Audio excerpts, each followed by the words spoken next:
Coming up in today's video, we'll talk about the crazy barcode looking price action on the NASDAQ this week, and we'll discuss whether or not gold is actually in the process of topping out. Are we finally seeing a pullback start for the precious metals? Just take a look at silver, down 4% today, which is kind of a crazy one-day move, but pales in comparison to the overall bullish trend that's been going on in 2025. The dollar index is pulling back. Maybe this is a buying opportunity. And oil prices continue to shoot lower because we had some banking uncertainty and oil supply still relatively high. Bitcoin stops me out. And are we about to see the volatility index, or VIX, skyrocket? As we get started, make sure to hit the thumbs up button, subscribe to the channel if you're new, and let's get into it.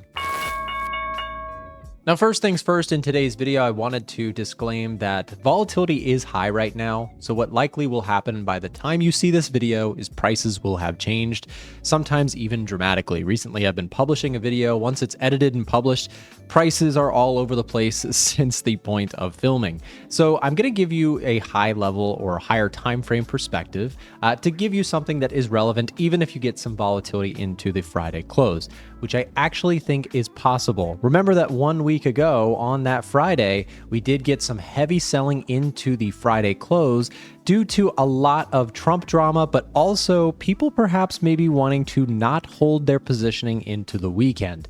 Could we see something similar where we at least get some sell pressure into the Friday close as people try and get out of the markets before the weekend gap? That is certainly up for debate. The big picture, however, is that last week that was ultimately a very strong buying opportunity, as buying the fear from others ended up working out really well when Trump walked back his announcements. Me personally, I am still long the NASDAQ, but have trimmed my risk on the trade. If we break through the lows that we put in this morning and the other day on Tuesday, I'll go ahead and take a quick loss on this trade, which is a smaller loss than I would have taken as my initial stop loss was here. I cut my risk by about half. And the price action has been very choppy. When we look at the SPX and the NASDAQ, we see a very back and forth market here this week, as prices sort of gapped up from those Friday sell-off lows, but haven't really followed through in either particular direction. And in regards to this, the big picture, I would argue, is still an overall upward trend. If you take a look at the monthly chart, yes, so far October has been volatile, but we haven't really decidedly moved one way or the other.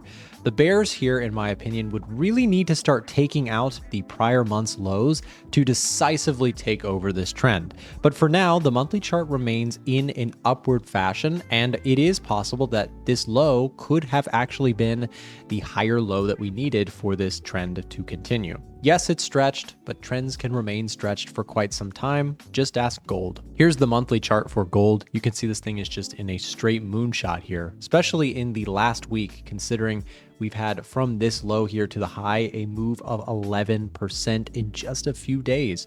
Absolutely crazy what gold is doing. But what's going on with this pullback? Well, Trump mentioned that the meeting with President Xi is in 2 weeks and still seems to be tentatively happening. We know last week, part of the reason the market freaked out was because Trump warned that he was maybe not seeing a purpose in doing this meeting. But now he says the high tariffs on Chinese goods is not sustainable. And quick note on this. Yesterday, I made the point that a lot of people are frustrated saying, Donald Trump is manipulating the markets and they're all upset about how he's, whipsawing. And there's a lot of people who are blaming Trump for their trading errors or losses. And I would just caution you, regardless of whether you like or dislike Trump, that's not what the point of me saying this is. The bigger picture is that if you want to be a trader, there's always going to be someone to blame. If you want to be a profitable trader, don't blame Trump, whether you like him or not, doesn't matter. Find a way to adapt and learn how to make money in the market you're in, not complaining about the market you're in, because genuinely, the market does not care. Trade what you see, adapt to the times. Complainers are not going to make any money in the markets. And I know that's harsh, but it is the reality. And I want to make clear with this that I'm not necessarily saying like, oh, what Trump is doing is good or bad. I'm just saying that there's always someone to blame in markets. And whether you like or dislike someone really shouldn't impact what you decide to ultimately do and the size of trades that you're putting on in your account. If you're blowing accounts because you're seeing these back and forth moves, there's two problems. Number one, you are probably risking too big. And number two, you're not adapting to the taco trade, which has been so effective for those who have jumped on board with it.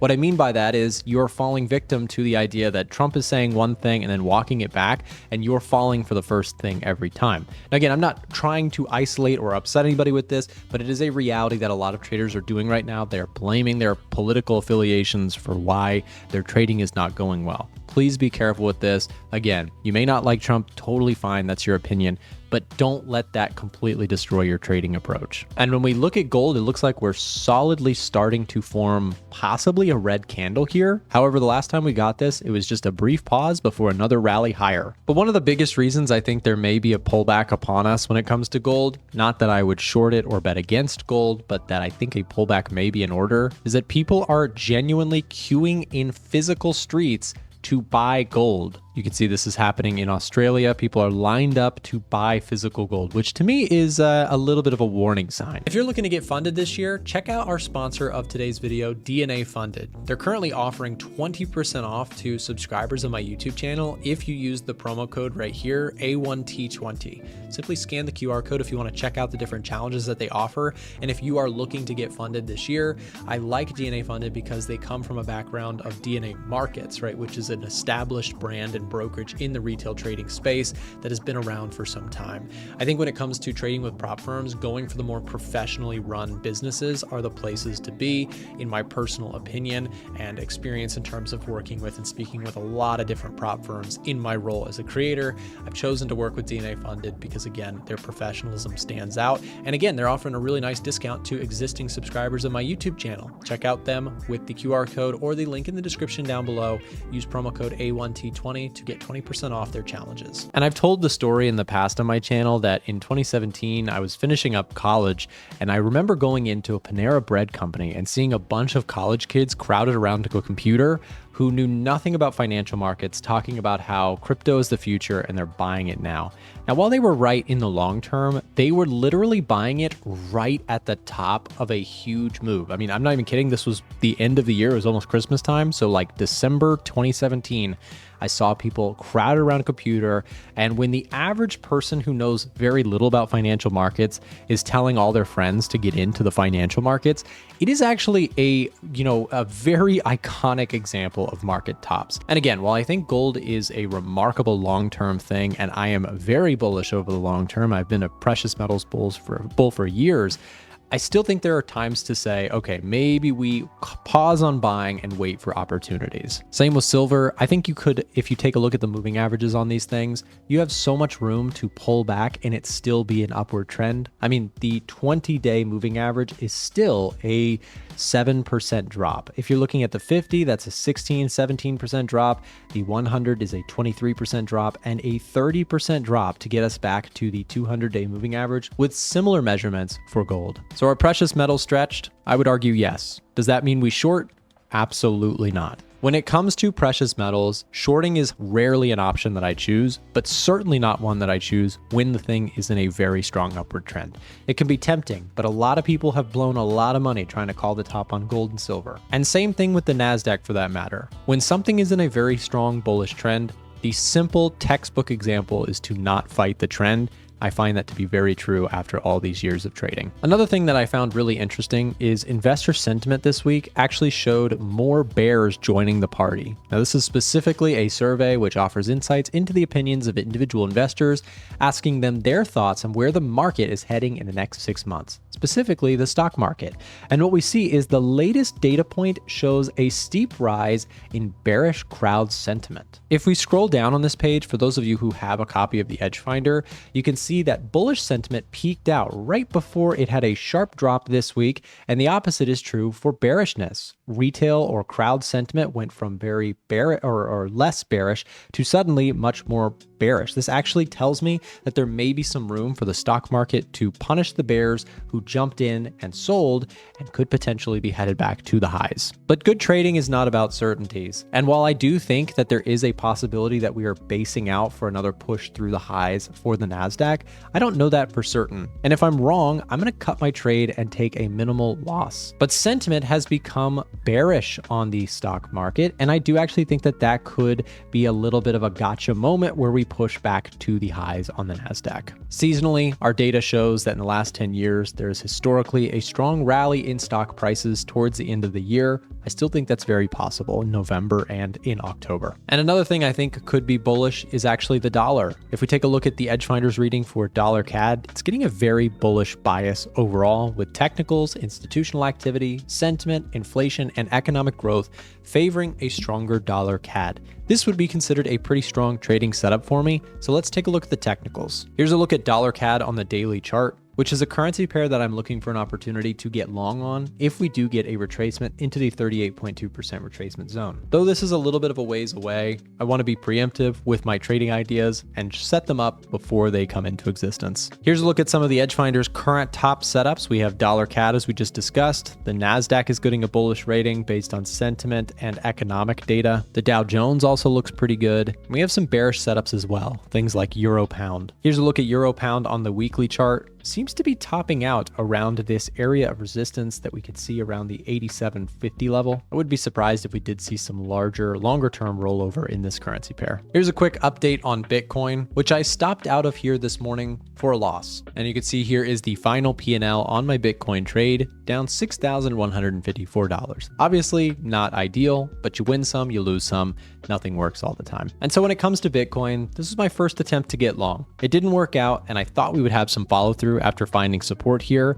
But a lot of times on social media, you'll only ever see people talk about their winning trades. But every system, regardless of what it is, what entry pattern, what technique, can always look silly at times. But at the end of the day, it's not about one singular trade. It's about if you repeat that iteration over and over and over, does it actually produce profit? And so my system, yes, gave me a bullish reading, and this one looks pretty silly. But I'm going to show you this on YouTube because at the end of the day, my channel is my authentic experience as a trader.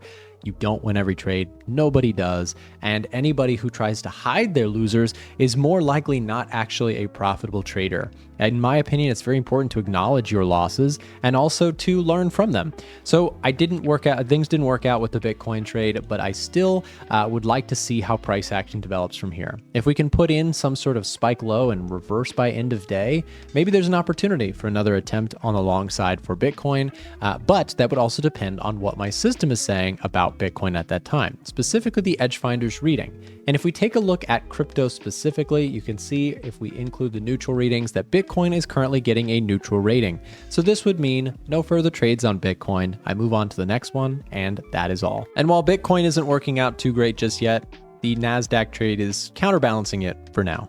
We are up about $6,000 on this trade. And the NASDAQ continues to get a bullish rating, which keeps me even more happy to hold on to that position and see if it can work its way higher. And of course, this doesn't mean that I have 100% certainty that the NASDAQ is going to move higher from here. This is a very kind of common misconception from new traders, is thinking that, just because so-and-so on social media is bullish, that means it has to move higher. If you watch my videos long enough, you'll know I'm wrong pretty often, and that it's not about being right all the time. It's about managing losses and letting winners get really big every once in a while if you're trading my style of things. So at the end of the day, the key thing to remember is stay systematic. Focus on the fundamentals, the technicals, and risk management. That is ultimately what matters in financial markets, and being right every time really doesn't matter in the big picture. And for those of you guys who are interested in getting some more education when it comes to forex or indices, commodities, fundamental analysis,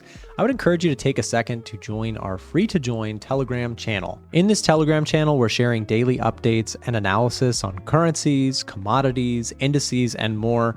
We're also doing webinars, we do giveaways in here, and so much more. So if you're a fan of the channel and would like to stay up to date with what's happening fundamentally for free, consider joining us using the link in the description down below. Alternatively, if it's easier for you, simply scan the QR code that you see on your screen right now to get access to our Telegram channel if you're watching where you can just pull up your phone and scan it. If you have the Telegram app, join us in there. Like I said, it is totally free value that you shouldn't miss out on. Hope that video was helpful to you, and I also wanted to make sure to share our Telegram channel with you. Every day we are posting up chart markups and analysis and in-depth breakdowns of what's going on both fundamentally and technically in the markets. We also drop bonus videos in the Telegram channel, so don't miss out. Come join our Telegram channel. The link is in the description down below. Have a great rest of your day.